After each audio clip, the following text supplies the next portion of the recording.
مور کو جنت سے کیوں نکالا گیا؟ مور جتنا اب خوبصورت ہے اس سے کئی زیادہ جنت میں خوبصورت تھا۔ مور کی خوبصورتی پہ سبھی پرندے فدا تھے، لیکن ان سب خوبیوں کے باوجود مور سے ایسی کون سی خطا ہو گئی تھی جس سے اللہ تبارک و تعالی نے مور کو جنت سے نکال دیا؟ اللہ تبارک و تعالی نے جب حضرت آدم علیہ السلام اور اماں حوا کو پیدا فرمایا، اس کے بعد ان کو جنت میں بھیج دیا۔ وہ دونوں جنت میں بہت ہی پرسکون رہتے تھے، بہت ہی لذیذہ میوے پھل کھایا کرتے تھے، لیکن ایک اناج جس کو کھانے سے اللہ پاک نے انہیں منع فرمایا اور وہ اناج گندم تھا۔ چونکہ شیطان حضرت آدم علیہ السلام کی وجہ سے ہی جنت سے نکالا جا چکا تھا، اسی وجہ سے شیطان کی حضرت آدم علیہ السلام سے دشمنی ہو گئی تھی۔ شیطان یہ چاہتا تھا کہ وہ کسی بھی طرح حضرت آدم علیہ السلام کو جنت سے نکال دے اور ساتھ میں اماں حوا کو بھی جنت سے نکال دے۔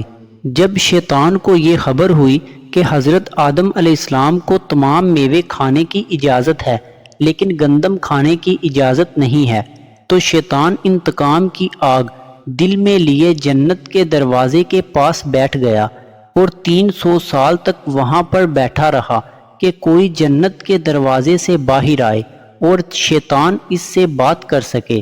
ایک دن اچانک سے مور جنت سے باہر آ گیا۔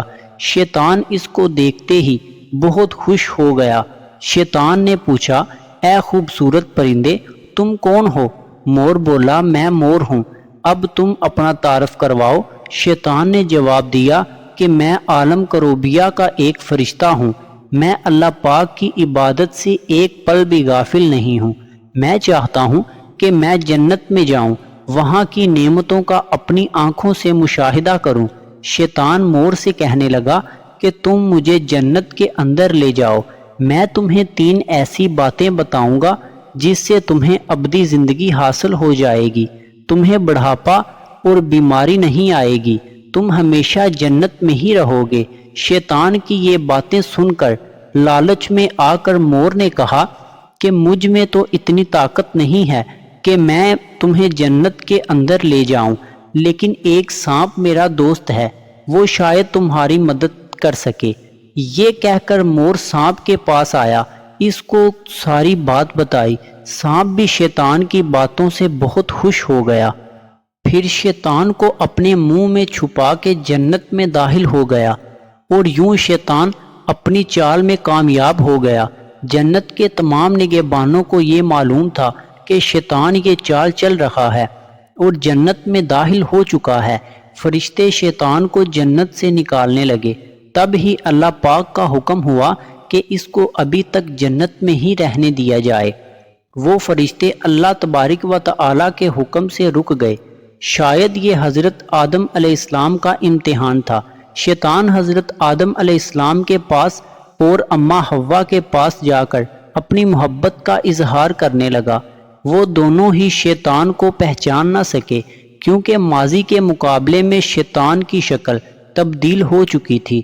شیطان کہنے لگا کہ میں چاہتا ہوں کہ آپ دونوں ہمیشہ جنت میں اسی طرح زندگی گزاریں، ہمیشہ خوش رہیں۔ حضرت آدم علیہ السلام اس کی بات بہت غور سے سننے لگے۔ شیطان نے کہا، اگر آپ میری بات مان جائیں تو آپ کو جنت کی اور بھی تمام سہولتیں ملیں گی۔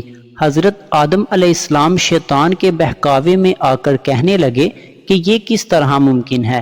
شیطان کہنے لگا، ایک گندم کا دانہ اگر آپ دونوں چکھ لیں تو آپ کو ابدی حیات حاصل ہو جائے گی اور آپ جنت میں ہی رہیں گے۔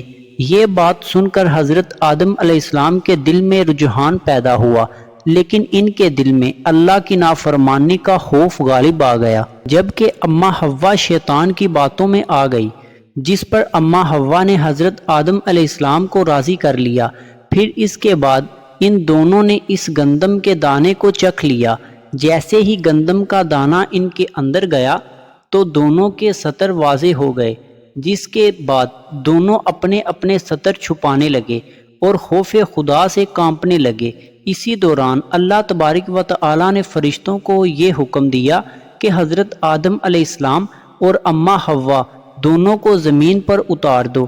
حضرت آدم علیہ السلام کو سری لنکا کے قریب نیچے زمین پہ بھیج دیا، جبکہ اماں حوا کو جدہ کی سرزمین پر اتارا گیا۔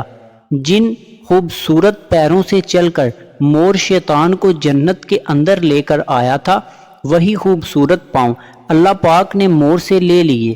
سانپ جو اپنے منہ میں شیطان کو چھپا کر لایا تھا، اس کے منہ کی خوبصورت خوشبو کو چھین کر اس میں زہر ڈال دیا گیا، پھر مور کے ساتھ ساتھ سانپ کو بھی جنت سے نکال دیا گیا۔